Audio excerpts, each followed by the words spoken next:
Woo! Thank you. What we're going to talk about now is simply some keys to self-motivation. And all of us have motivation of some sort. I define motivation as the desire to achieve that which you believe to be worthwhile. And many people go through life never getting in touch with their greatness because of the lack of motivation to push themselves, or because they have not found something that they believe to be worthwhile to challenge them.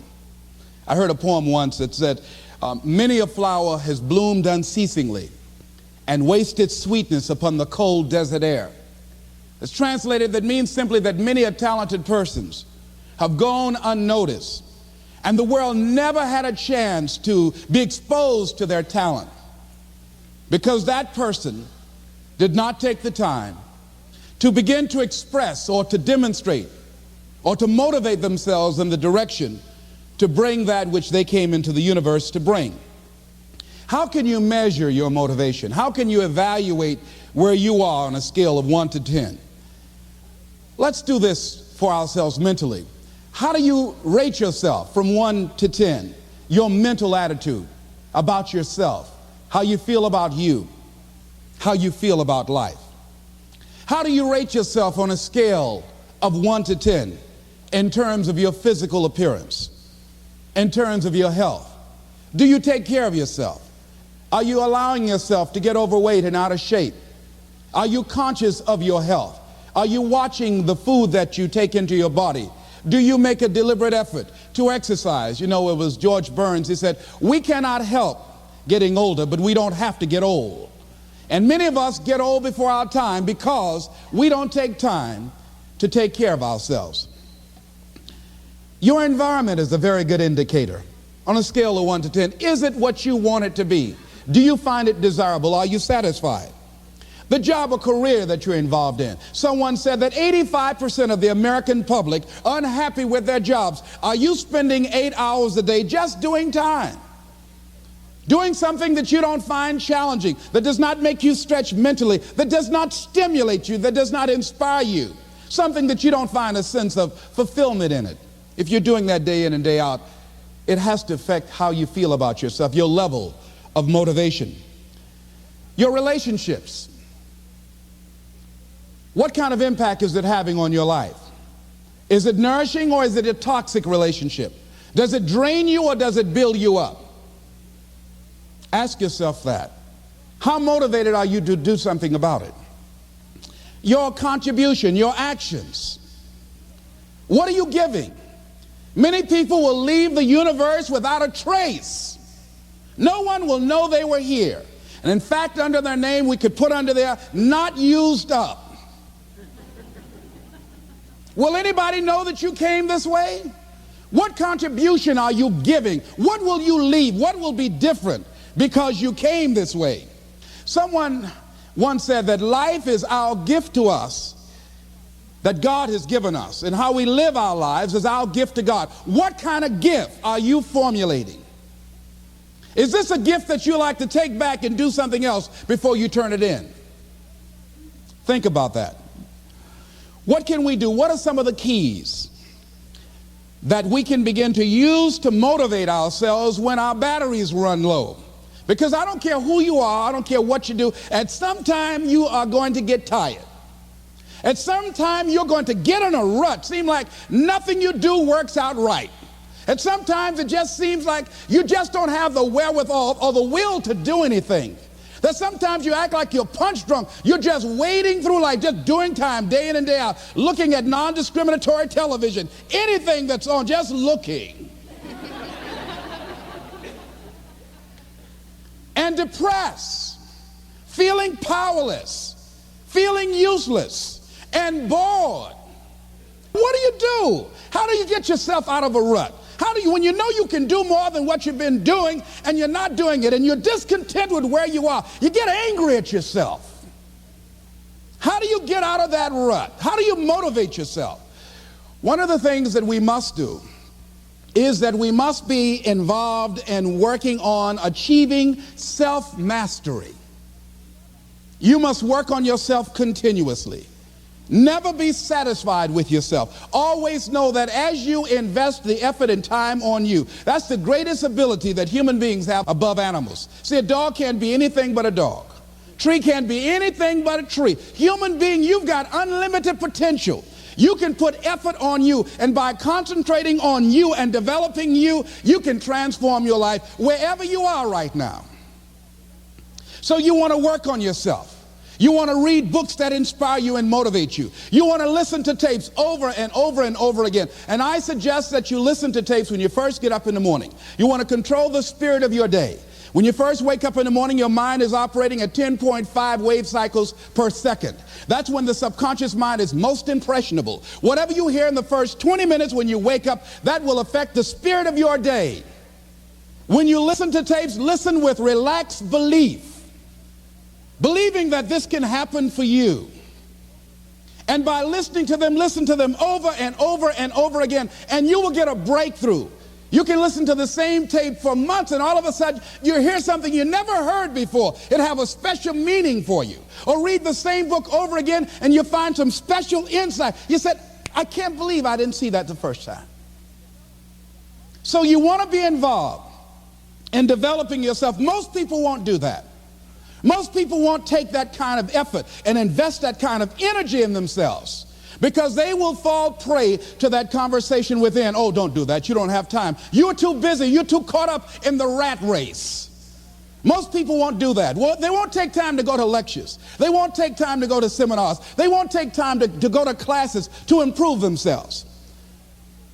And as you continue to work on yourself, you will begin to expand your vision of yourself. You begin to work towards self-mastery. And you will begin to see it reflect itself in all the dimensions of your life, your mental life, your physical life, your social life, in your relationships, your monetary life. So concentrate on developing yourself. Because if you don't, I guarantee you that you will make a settlement. And most people have. And most of us already have. What kind of settlement have you made with your life? You know, when we make settlements, out of court settlements, you've heard them. That means that you decided to take something less than what you originally wanted to get had you gone into court. And the reason that you settled outside of court is because you didn't believe that you can get it. So you made an out-of-court settlement. Many of us are making in-life settlement. We're settling for less than what we actually deserve. We don't feel good about it, but we make it work in our minds. We'll come up with some kind of excuse to make it all right. What kind of settlement have you made with your life? Many of us settle for less than what we want out of relationships because we don't have the courage to change them. I had a seminar I used to do called Are You Living Together or Dying Together? Many people are just dying together. Gladys Knight used to have a song that says, neither one of us want to be the first to say goodbye.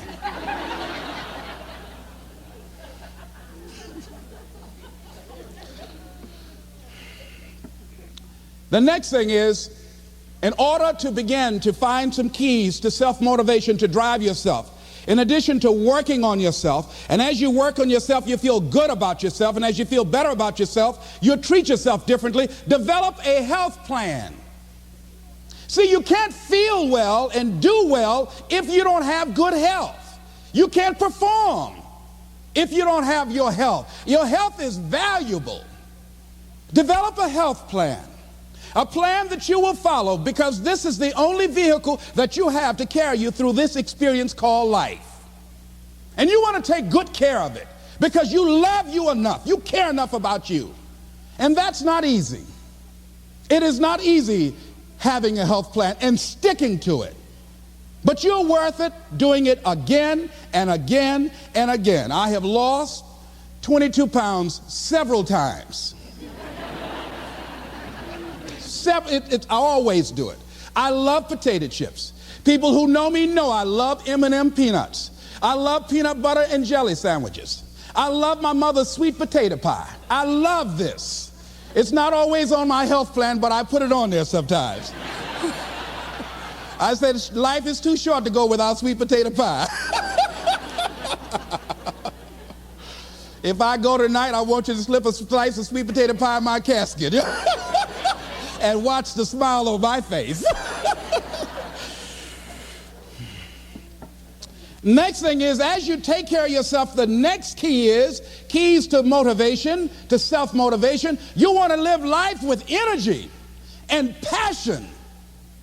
You want to make a conscious effort to be lively. See, in life, you either saying hello or goodbye. You either on the way or in the way. Leave dead people alone. Some folks just walking around looking sad. How you doing, honey? Stay away from these people. Just go away from them. It affects you.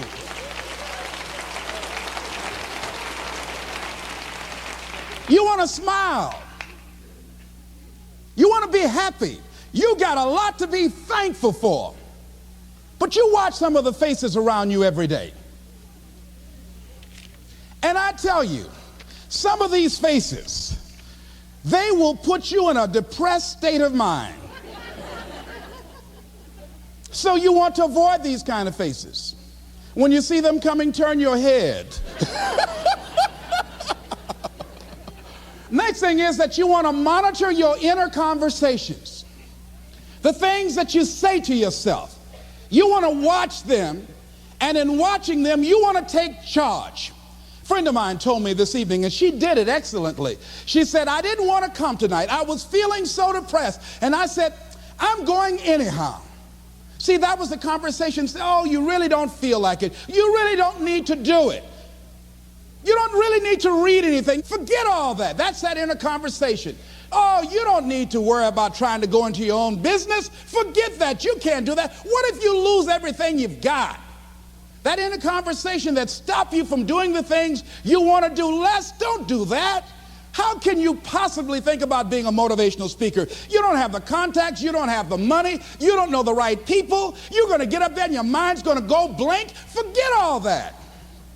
You remember that time you got up before some people and you panicked? You stood up and your mind sat down? Don't you remember? And I said, yes. And then I said, shut up. So you've got to learn to stand up to yourself inside yourself and short circuit, override that conversation that's always going on. 85% of what that conversation will tell you is negative. It's negative. It will tell you you're tired when you really are not tired. It will tell you you can't do it. It will fill you with fear.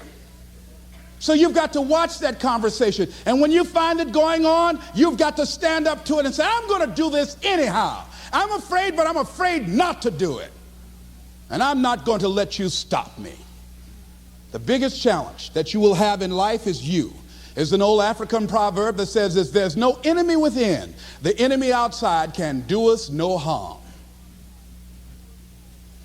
The next thing that is a key to self-motivation is that you've got to ask yourself, what do I want out of life?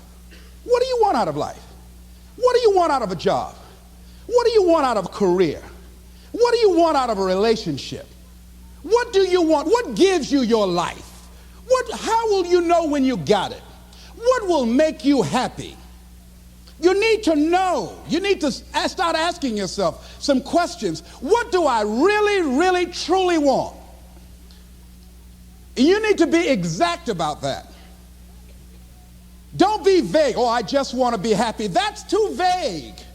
What will make you happy? How will you know when you got it? Zero in on it. Be exact. Be specific. And as you do that, that will stimulate that superconscious mind or the reticular activating system of your mind that will begin to find those things, to identify with it. And once you begin to determine that which you want, take the time to write it down. Don't just think about it. Write it down. That is a subjective process that engages the subconscious mind. Write it down. Once you write it down, read it 3 times a day, morning, noon, and night. Why is that important? Because what it will do, it will cause you to focus. It will cause you to concentrate. When that other conversation is going on telling you what you cannot do, telling you all of the impossibilities and all of the obstacles, your concentrating will begin to create a larger vision within yourself, and you'll start looking for and seeing some new opportunities. You start creating some openings for yourself. As you begin to read that every day, day in and day out, that will make you focus. That will discipline your thinking. And you'll get all kind of creative ideas. As I talk to you right now, being involved in this immersion process, you're going to create some openings for yourself. You're going to get some ideas. You're going to feel your adrenaline flowing, and you're going to think about something, some idea you had, and you say, I want to go back and I'm going to look at that again from a different vantage point, not from the level of the problem or the obstacles that I encountered, but from a higher vantage point.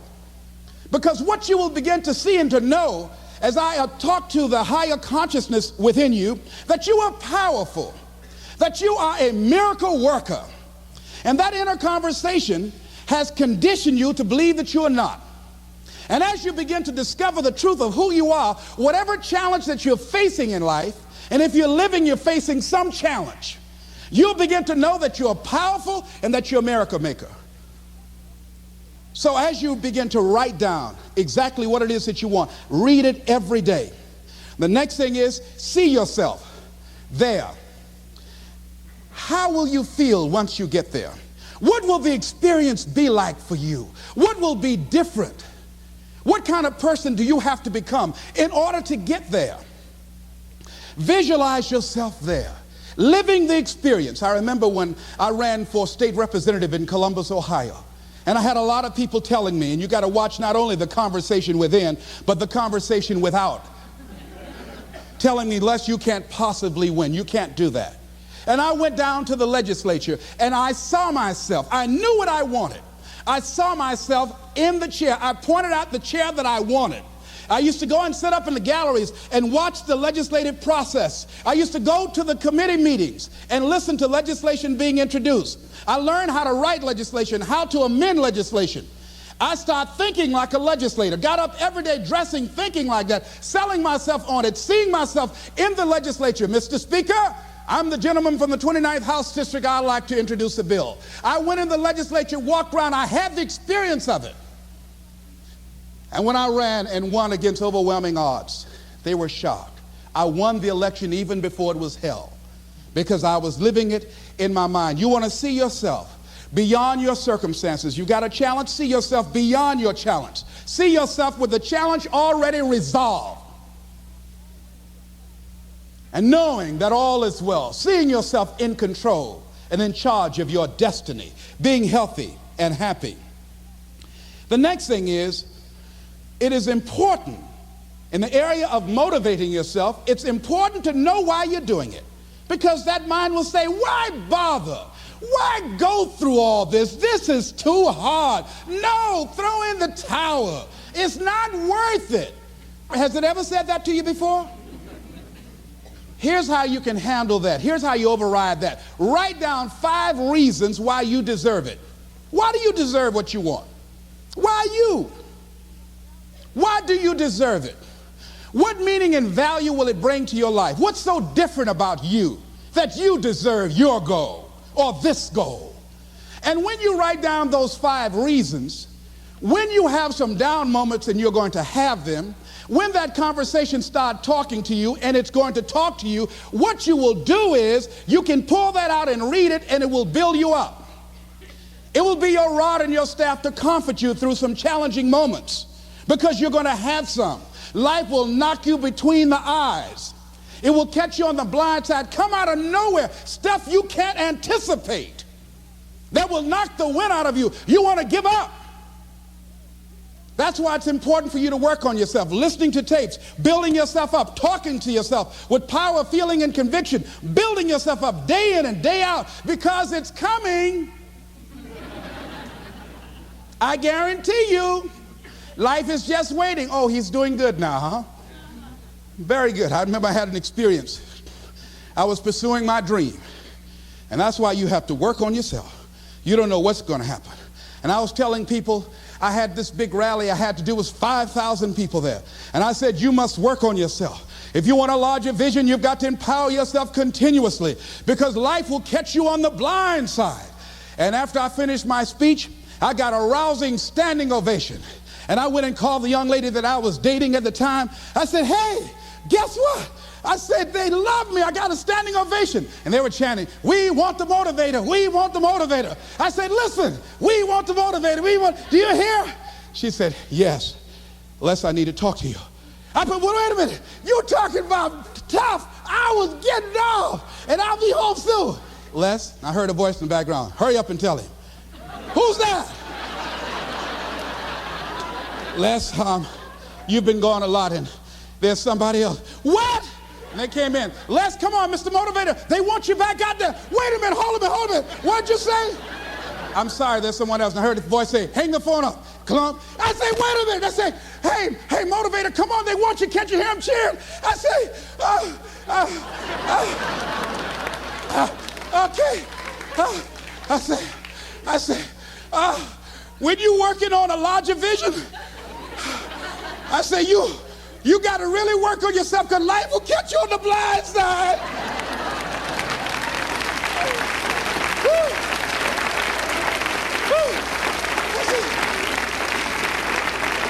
I said, you better be ready. And you better make sure you want it because it'll make you cry. And somebody said, the Spirit is on him. Thank you, thank you, thank you, thank you. I was talking till it started blinking the lights.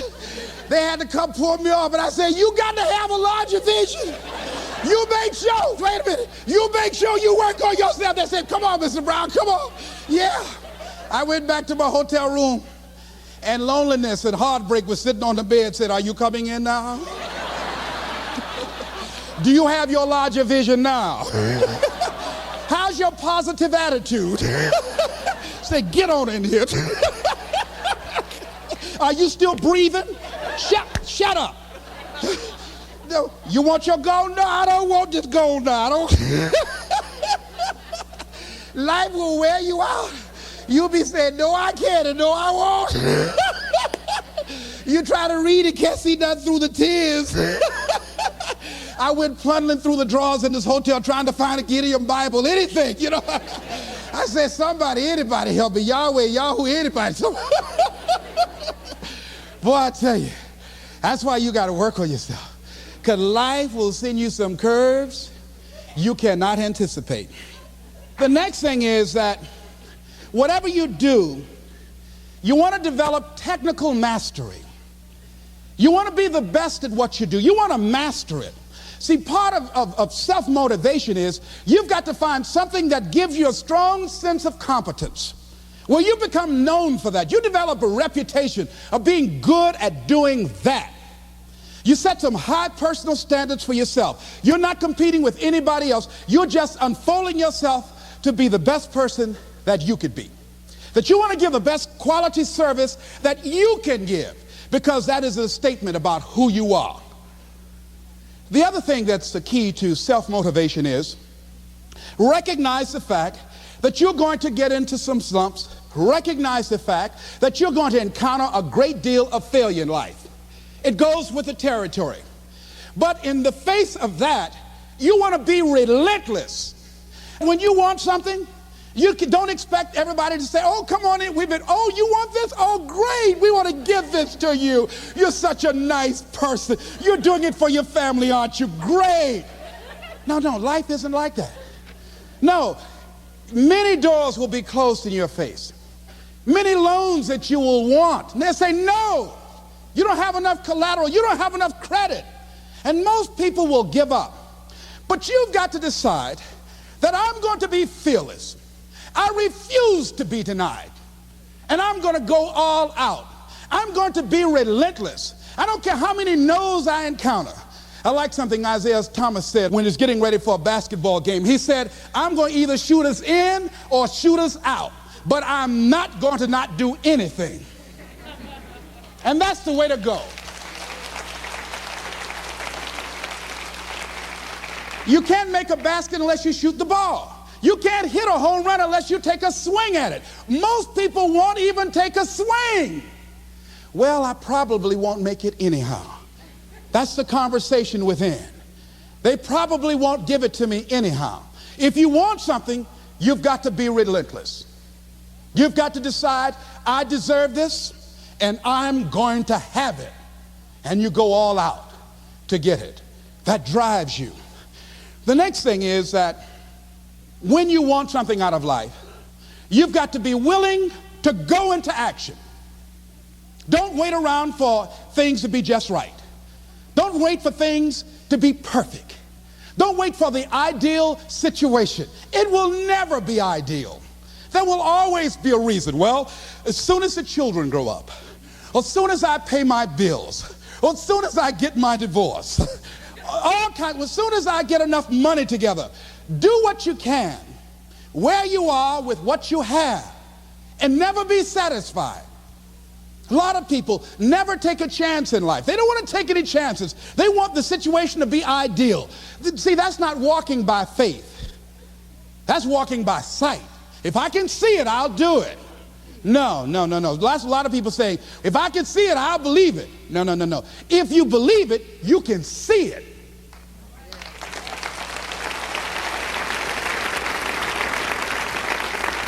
And don't be disturbed because no one else can see it. That's not unusual. That is ordinary.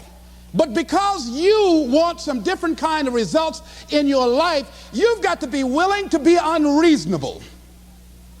If you want unreasonable results in your life, you've got to be willing to be unreasonable. Part of being unreasonable, you don't judge according to appearances. Part of being unreasonable, you can see it because you believe it.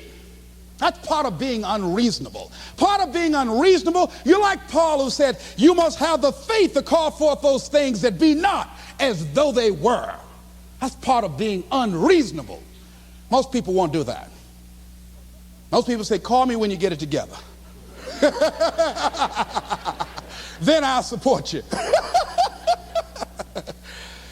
The other thing is that one of the keys to self-motivation that empowers you is that you want to find a cause larger than yourself. Find something that you can contribute to. Find something that you can make a difference because you can. Part of what feeds your larger vision, part of what gives you a reason for being, part of what gives you your life is being able to give something back. Say, I can't afford to give anything. You can't afford not to give. Give your time. Give your talent. If it's nothing, just to go over there and lick envelopes. I don't know exactly what I'm going to do, but I'm going over there. It's part of my tithing in the universe. Once you develop that special sense of mission, and that's what you develop when you're part of a larger cause than yourself, it drives you. You don't need an alarm clock to get up in the morning. You have special power. You'll go places and folk will like to be around you. They will know there's something different about you. When you go in, they'll say, hey, that's somebody important. I want to know who you are. I just want to be near you. That energy that you have, that consciousness that you will embody will affect everybody around you. The next thing is that you want to create a home court advantage for yourself. You've got to be aware of who you have around you. So you want to be selective. Have friends that will enable you to grow. I have friends that help me to grow spiritually. These are my spiritual friends. I talk spiritual stuff with them. I have some other friends who are just intellectual friends. They make me grow intellectually. They make me stretch. I have some professional friends. I'm a member of the National Speakers Association. I get together with other speakers and we learn from each other and we grow from each other. I have other friends who are just social friends. All we do is just socialize together. We'll look at a basketball game together or go out dancing, but that's all we can do. We don't talk anything serious, nothing spiritual, nothing intellectual. That's not that kind of relationship. Nothing heavy up in here. Have other friends, we walk together. That's all we can do, walk together. Talk about we're going to lose weight one day by and by for good, all right? That's all we do. Nothing else. So, according to the relationships that you develop, we grow from people and projects. And the relationships that you develop can enhance and can enrich your life, or they can drain you. I know many talented people who had a great deal of potential, but because they didn't surround themselves with other people that will inspire them to transcend themselves, they never realize their greatness, and they will end up going to their grave with all their good stuff still in them. So you want to look at your relationships, the people that you're involved with, the people that you communicate with most often, and you want to ask yourself the question, what am I becoming because of this relationship? Does it inspire me? Am I motivated? Am I encouraged? Am I driven to develop myself? Am I seeking my own greatness? What kind of person am I becoming because of this relationship? Am I becoming more cynical and negative about life? Ask yourself that. The next thing is, you've got to say yes to your life. You've got to say yes. Yes to my dreams. Yes to me. Yes, I can make it. Yes, I can. Doesn't matter how many failures I've made. Doesn't matter how many mistakes I've endured. Doesn't matter about my defeats. Doesn't matter about what I've done. Yes, yes. I don't care about the fact I'm in a hole now. Doesn't matter about where I am. Yes. The last chapter to my life has not been written yet. If you judge me now, you'll judge me prematurely. I haven't exposed all my stuff yet. I'm still in the process of transforming my life. I'm still in the process of becoming. Yes. I had somebody in my life at one time told me, you'll never make it. And I said, I'll show you. And what energized me, what motivated me was something that Frank Sinatra said. He said, the best revenge is massive success.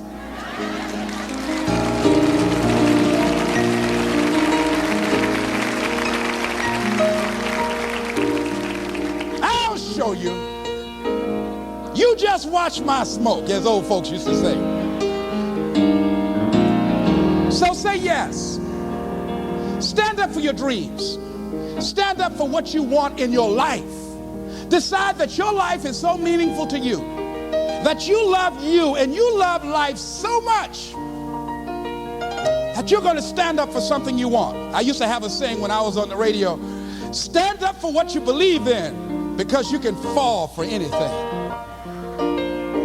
So what I say to you this evening, that you are powerful. You have miracle working power in your life right now. But you've got to work on yourself. You've got to develop yourself. You've got to talk to yourself day in and day out, selling yourself on you and on your potentials. And you've got to know that you are worth all of your effort.